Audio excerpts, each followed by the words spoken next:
Sveiki gyvi, eteryje laida Krepšinio savaitė. Kviečiu žiūrėti. Šį kartą visą dėmesį skirsime 2026 Karaliaus Mindaugo taurės finalo ketvirtui. O pirmajame jo pusfinalyje įvyko puikus puolimo vakarėlis, kurį sukūrė Kauno Žalgirio krepšininkai susitvarkė su Klaipėdos Neptūno iššūkiu. 119-81. Žalgiriečiai 11 kartą iš eilės pateko į turnyro finalą. Nugalėtojus į šią pergalę vedė du žaidėjai. Tasnas Lyvas siautėjo puolime ir pelnė 23 taškus, o Ąžuolo Tubelio kraityje 21. Simonas Francisko pridėjo 16, Laurinas Brutis 12. Klaipėdos komandos rezultatyviausi žaidėjai. Richas Lovaš pelnė 17, po 13 Mindaugas Girdžiūnas ir Kalis Šilins. Žalgiris ir Neptūnas praėjusiai sezoną sukūrė įsimintiną taurės finalą, kuriame viską lėmė vienas metimas. Jeigu jį būtų pataikęs Deividas Gailius, taurė būtų klaipėdiečių rankose. Šiemet tokio dramatiško krepšinio spektaklio aistruoliai neišvydo. O dabar keliaujame į snaiperio konkursą.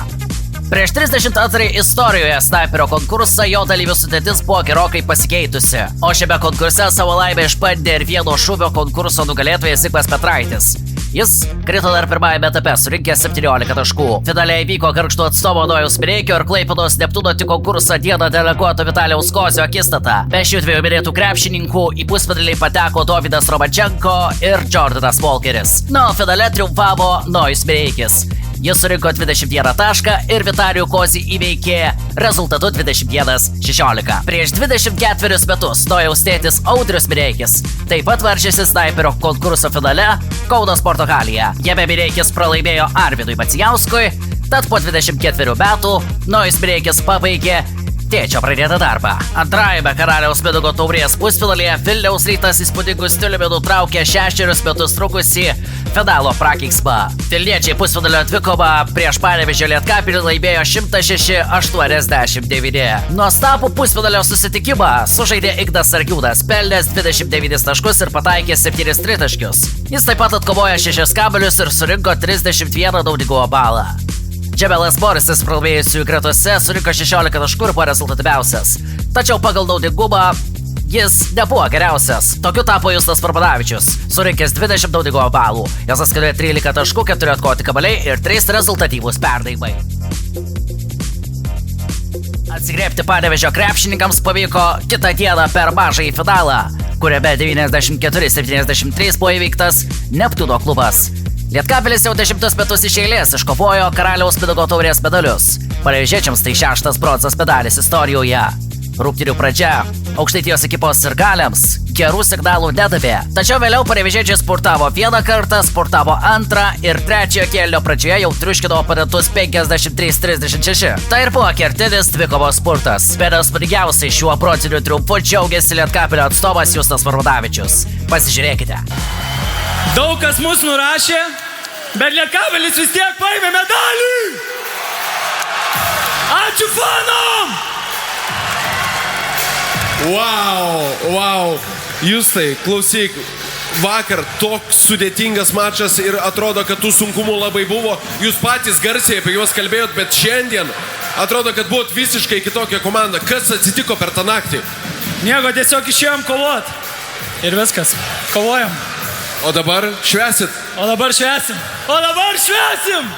Lietkabelį į eilinius medalius Karaliaus Mindaugo taurėje vedė Paulius Nadusevičius, pelnęs 23 taškus, Kristijanas Kiulibėje pridėjo 16. Po 14 pridėjo jau minėtas Justas Varmanavičius ir Gabrielius Baldūnas. Pastarojo sąskaitoje ir 12 atkovotų kamuolių. Gabas nugalėtojams surinko ir 28 naudingumo balus. Danielius Labrinovičius pridėjo 11, Neptūno neišgelbėjo 27 taškus pelnęs Richas Lovaš. Netrukus persikelsime į didįjį Karaliaus Mindaugo taurės finalą, tačiau prieš tai vieno aistruolio pataikytas metimas iš aikštės vidurio, kuris padovanojo jam 5000 eurų. Nors pirmoje metimo žaliai apsirengęs aistruolis nepataikė, renginio vedėjas Žygimantas Gečas jam suteikė dar vieną šansą. Ir jis išnaudojo su kaupu. Metimas skrodė tinklelį ir Šiaulių arena pašėlo. Bet taiklus metimas iš aikštės vidurio per Karaliaus Mindaugo taurės finalo vieną iš pertraukėlių įkrito ir praėjusį sezoną Vilniuje. Aistruolio metimas, galima sakyti, įkvėpė Žalgirį.